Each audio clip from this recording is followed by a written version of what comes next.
नागपूरमध्ये अवैध शस्त्र बाळगणाऱ्यांविरोधात गुन्हे शाखेची मोठी कारवाई समोर आली आहे.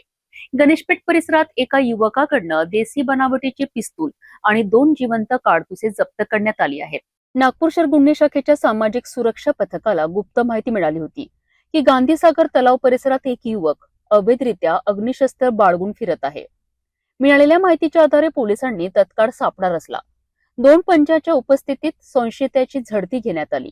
यावेळी मोहम्मद सोहेल मोहम्मद साबिर या 26 वर्षीय युवकाकडनं एक देसी बनावटीचे सिक्सर आणि 2 जिवंत काडतुसे जप्त करण्यात आली.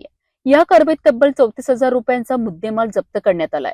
आरोपीकडे शस्त्र बाळगण्याचा कोणताही वैध परवाना नसल्याचे तपासात समोर आले आहे. यानंतर आरोपी विरुद्ध भारतीय हत्यार कायदा आणि महाराष्ट्र पोलीस कायद्यान्वये गुन्हा दाखल करण्यात आला असून पुढील तपास गणेशपेठ पोलीस करीत आहेत. नागपूर पोलिसांच्या या कारवाईमुळे अवैध शस्त्र बाळगणाऱ्यांमध्ये खळबळ उडाली आहे.